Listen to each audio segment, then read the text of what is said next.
દક્ષિણ ગુજરાત વીજ કંપનીના દુશ્મનોની જે વીજ કંપની ખેડૂતોના ખેતરમાં જ્વાળું ફેલાવે એ જ ખેડૂતોના ખેતરમાં અંધારું કરતા તસ્કરોને સુરત જિલ્લા એલસીબી પોલીસે બેનકાબ કરી જેલના સળિયા પાછળ ધકેલી દીધા હતા। પોલીસના હાથે પકડાયેલા વીજ વાયર ચોરોમાં એક રીઢો ચોર કોપર ચોરીમાં પણ પકડાઈ ચૂક્યો હતો। જો અમારો વિશેષ અહેવાલ।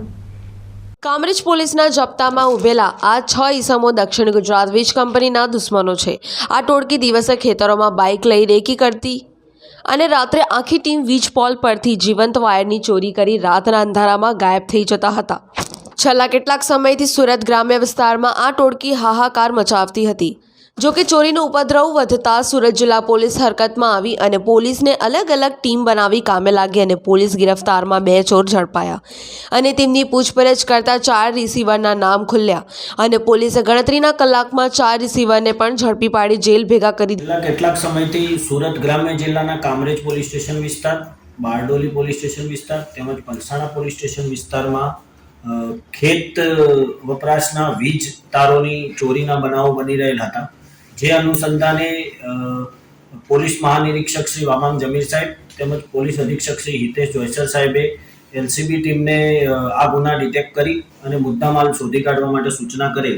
જે અનુસંધાને એલસીબી ટીમમાં અમારા બંને પીએસઆઈ એલજી રાઠોડ અને એમઆર શકોરિયા સાથે ટીમો બનાવી અને હ્યુમન રિસોર્સિસ તેમજ ટેકનિકલ રિસોર્સિસથી તપાસ કરતા આમાં અમને શકમંદોના નામ મળી આવેલા।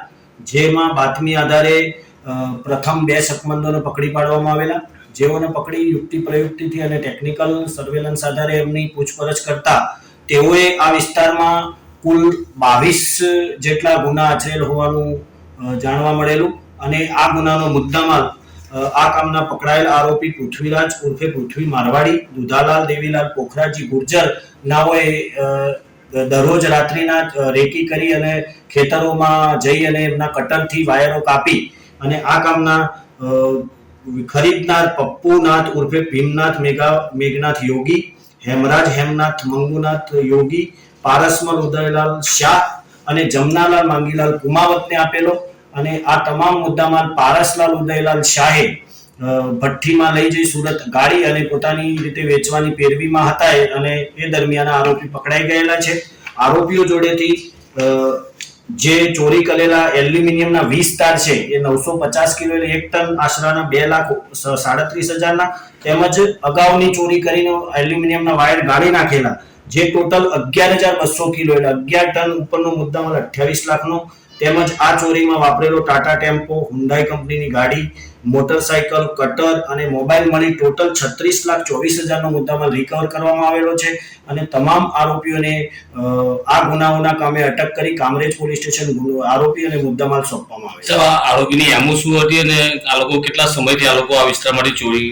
આ લોકો છેલ્લા 4 થી 5 મહિનાથી આ વિસ્તારમાં પહેલા જે ખેતરોમાં જે જગ્યાએ ખેડૂતો રાત્રિ રોકાણ ના કરતા હોય એવી જગ્યાએ રેકી કરી બાઇક ઉપર જઈને રેકી કરી અને ત્યારબાદ બીજા દિવસે 4 ગાડી કે જે અત્યારે પકડાયેલી છે હુન્ડાઈ કંપનીની i20 એમનો ટાટા ટેમ્પો છે એવી ગાડી લઈને જઈ અને કટરથી વાયર કટ કરી દેતા હતા થાંભલા ઉપર ચડી અને એના પછી વાયરનું ગૂંચળું કરી અને ટેમ્પામાં મૂકી અને લઈ જઈ અને પારસ ઉદયલાલ શાહને વાયર ગાળવા માટે આપી દેતા હતા। આ લોકોનો ભૂતકાળ ઇતિહાસ અગાઉ આમાંથી પારસ ઉદયલાલ શાહ છે અગાઉ કડોદરા ની લૂંટ જે કોપરની લૂંટ થઈ હતી એમાં પણ મુદ્દામાં રિસીવર તરીકે પકડાયેલ છે તેમજ બીજા આરોપીઓનો કોઈ ગુનાહિત ઇતિહાસ હજી સુધી જણાઈ આવેલ નથી। પ્રશાંત પટેલ, AB48 ન્યૂઝ, બારડોલી।